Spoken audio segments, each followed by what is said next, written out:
Ky është pallati mbretëror më i famshëm i globit, pallati i mbretit të Britanisë Madhe, ose kreu të perandorisë britanike, perandorisë më të madhe që globi ka njohur ndonjëherë, ose siç thuaj, gati me shaka, por që ishte e vërtet, perandorisë ku dielli nuk perëndonte kurrë. Në qendër të Londrës, në zonën e Westminsterit, Buckingham Palace është shenja e fuqisë dhe shkëlqimit të perandorisë britanike. Në fakt, pallati është ndërtuar rreth vitit 1837, por historia e tij është më e rëndësishme. Unë po mundohem tani t'ju tregoj pak pjesën përpara pallatit, që është një prej atraksioneve turistike më të mëdha. Pra kjo është pjesa e kolonës, ndërsa kjo është pjesa e pallatit, hyrja qendrore e pallatit dhe pjesa tjetër. Do mundohem t'ju jap disa detaje më shumë për të shpjeguar se përse bëhet fjalë. Është interesant fakti që shifeni. Buckingham Palace është ndërtuar në vitin 1837 nga mbretëresha Victoria, e cila e ktheu atë në pallatin zyrtar, rezidencën zyrtare të mbretëreshës në atë kohë dhe pas mbretit të Britanisë së Madhe. Do mundohem gjej një vend sepse është i mbushur me turistë dhe është shumë e vështirë që të kapësh një vend ku mund të vendosesh. Kjo është pjesa e pallatit, pra hyrja. Pallati ka aktualisht 775 dhoma, nga të cilat 19 janë state room, pra janë dhoma për të pritur dinjitarët e lartë që vizitojnë pallatin. 52 janë dhoma mbretërore dhe dhoma të miqve të pallatit. 188 janë dhoma të stafit, 92 janë dhoma për oficerët dhe 78 janë banja.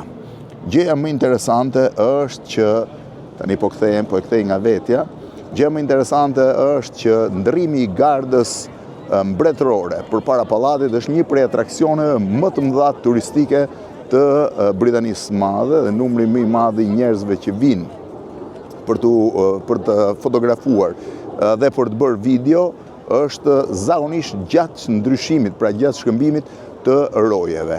Nga ana tjetër, ka dhe një detaj interesant, kur mbreti ndodhet në pallat, shiheni, kur mbreti ndodhet në pallat, flamuri mbi të është i ngritur, pra flamuri si thua balvitet mbi pallat, që tregon që mbreti Charles është në pallat.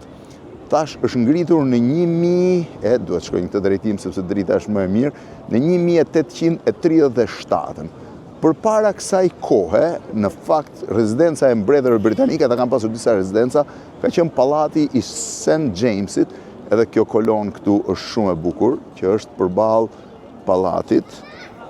Rezidenca e St. Jamesit ka qenë rezidenca, pallati St. Jamesit ka qenë rezidenca kryesore, ndërsa Buckingham Palace ishte një shtëpi, e ndërtuar shtëpi, po themi një pallat më i vogël, i ndërtuar nga duka i Buckinghamit në vitin 1703, pra 322 vjet përpara.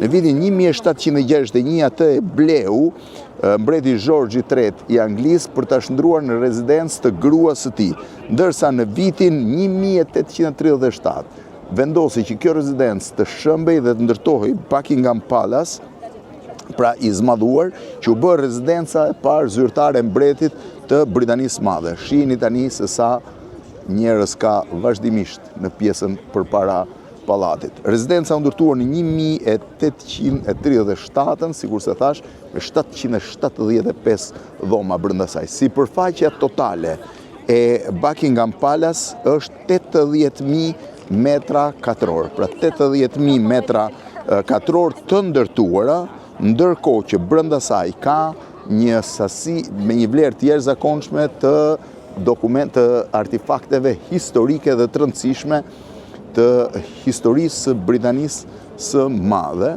Por i kthehem dhe herë duke munduar të futem në pjesën, kjo është pjesa e parë, pra pjesa e jashtme e oborrit. Pas derës përballë është pjesa tjetër e brendshme e oborrit, pra edhe rojet e sigurisë, edhe momenti që roja është duke lëvizur, shiheni. është ky moment. Është roja që lëviz në këtë drejtim dhe vendoset në vendin e tij, ja, sërish, por i bën sërish pra ritualin. Është secili prej tyre. Ndrimi i rojeve është më i bukur, por ky është një prej rituale, pra i lëviz në një distancë dhe rikthehet sërish në kabinën e tij që ka të vendosur.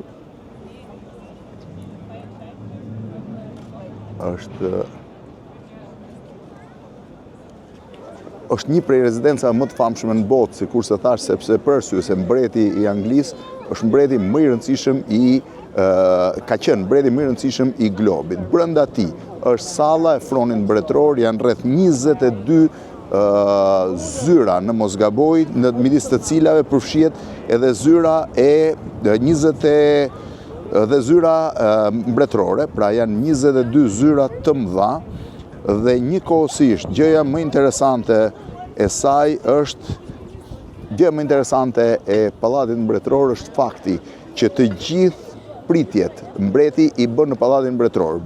Kryeministri i Britanisë së Madhe është i detyruar të vijë një herë në javë, dita caktohet nga mbreti për të takuar mbretin, ndërkohë që të gjitha takimet e tjera mbreti i bën brenda në pallat. Mbreti është i vetmi që nuk lëviz as kur ka dinjitar të huaj dhe as për zhvillime të tjera, pra për takime të tjera, me përfshim të vizitave zyrtare ose shtetërore që ai ndërmerr. Buckingham Palace konsiderohet dhe godina më e shtrenjtë e globit. Sipas të dhënave, sepse askur nuk ka dalë në shitje, vlera e Buckingham Palace shkon nga 1.6 miliard në 2.5 miliard dollar. Pra 2.5 miliard dollar dhe në një vlerësim, nëse ti pyet, pikat kryesore të vlerësimit, po e tregoj edhe një herë, pikat kryesore të vlerësimit të Buckingham Palace, pra shim mundësin, janë ato që lidhen me vlerësimin e real estate-it normal, pra jo thjesht. Bëhet fjalë pra për një vend i cili ka 775 dhoma, 80.000 metra katror. Pjesa parë është vendi pozicioni i tij në qendër të Londrës, po ashtu është vlera historike dhe kulturore, është njëkohësisht unikaliteti i tij. Kostoja e mbajtjes së pallatit mbretëror është afërsisht, ja vetëm sekondë se u bëj selfie me një shqiptar. Tryt zoti. Rrash. Kostoja e pallatit, e mirëmbajtjes pallatit Buckingham është 86 milion sterlina në vit. 86 milion sterlina në vit vetëm për mirëmbajtjen, që i bie diku me afërsi rreth 100 milion euro është vetëm sistemi i mirëmbajtjes së tij. Ki parasysh për 775 dhoma çfarë mirëmbajtje kërkon, është dhoma e fronit, është darkat zyrtare shtrohen. Po aty numri i personelit që shërben në Buckingham Palace është jashtëzakonisht i madh, duke llogaritur personelin e shërbimit, por edhe personelin e sigurisë. Pra personeli është midis 500 dhe 600 veta, të cilët varjojnë në varësi të darkave zyrtare, në varësi të momenteve historike. Njëkohësisht, mjaft i rëndësishëm është edhe mbajtja e oborrit, ky që Boshini, pra i cili vjen më përtej parkut dhe pjesa tjetër e oborrit, është parku më i madh i Londrës, si sipërfaqe. Dhe thash, për mirëmbajtjen e tij nevojiten 500 deri 600 persona dhe njëkohësisht 100 milion euro vetëm për mirëmbajtjen, pa llogaritur pasaj kostot e qëndrim, domethënë të jetesës së mbretit dhe familjes mbretërore. Është vendi më qendror i Londrës dhe njëkohësisht, sikur se thash, pallati mbretëror më i famshëm në botë, sepse është pallati mbretëror i një perandorie, e cila ishte historikisht perandoria më e madhe e globit, nga Buckingham Palace në Londër.